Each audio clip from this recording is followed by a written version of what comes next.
What's the importance of the physical body in intuition? Yeah. So when we get quiet, it's like when we get to know our bodies sometimes. And that's when we maybe have like different anxieties come through and things like that. So actually, the more I got into intuition, the more I had to clear my body. Like the more that I had to, you actually develop weird sensitivities. Like I can't do caffeine the days that, I mean, if I want to do a caffeine on a vacation, I don't have anything going on, I can do it, but I can't do it when I'm reading. There's just I can't handle media. Like there's just certain things that, because I'm trying to get such a high vibration that if I'm swimming in other vibrations, it's like a radio, like not connecting.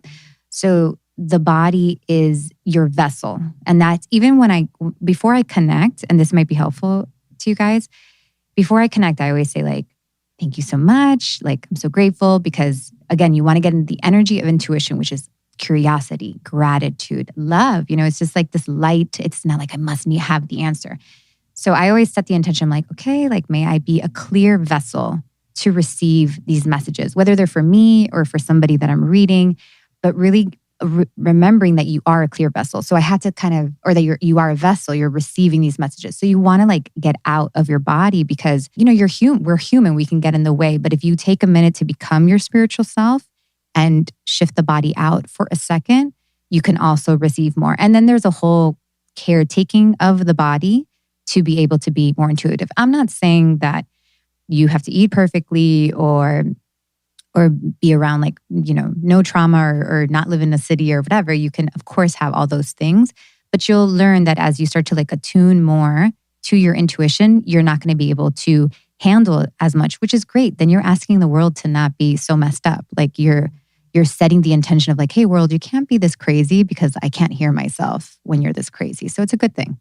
Yeah, I think some of my most spiritual, but not in like, I'm spiritual, the most spiritual, but not in your face about being spiritual people in my life treat their bodies like beautiful, the temples, that they are. And I really realized, and this was something that Peter Kelly, a friend of ours, said, but we often use our bodies as like a dumping ground for trauma. So it's like if you're not processing your emotions appropriately or in a timely manner, or if you're not processing them at all, you might use food or the way that you treat your body if you're not moving, if you're not doing self-care as like a way to sort of dump all of the frustration and pain and shame in your body. And the people that I do know that are very spiritual and treat their bodies in this beautiful way, you can tell there's like an energy about it where it's very free-flowing in and around them. And there's a density that happens sometimes when you're eating things or you're eating too much or you're eating the wrong things. That's just it's hard to talk about because it sounds very woo-woo and out there, but it's something that I think when people recognize, they know that it's true. Yeah, if you've ever experienced that. And also, going back to the body, Lindsey, like there's a cleansing process in the body that I think until you get into this more connected space, like you don't think that it's a big deal, but stuff's going to happen. I have 3 kids, like life is crazy, but every morning there has to be some sort of cleansing. So it is dancing or, having a fun conversation with a friend and laughing and just kind of releasing anything that is stuck in the body. Definitely, you have to start at level 1, which is like, okay, maybe I've never done any of this. I need to go to energy work and release trauma and start moving those things. But then after that, it's maintenance. And you have to, like I do a lot of dancing because I'm so emotional. I'm so sensitive.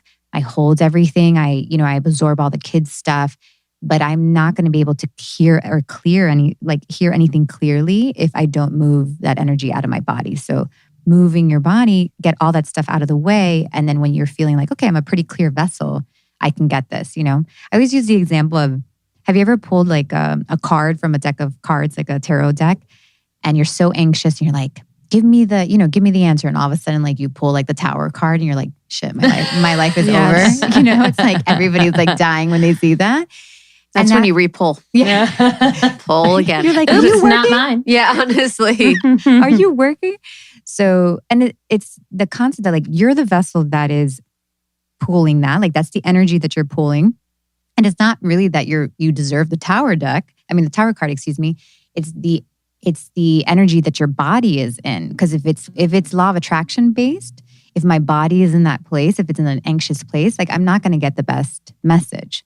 So yes, before you take a moment to like hear yourself, think about cleansing more than anything. Like that, think about moving the energy so you can be in the best space to receive the message. Thank you so much for tuning in to Morning Microdose by Almost 30. We hope you enjoyed waking up.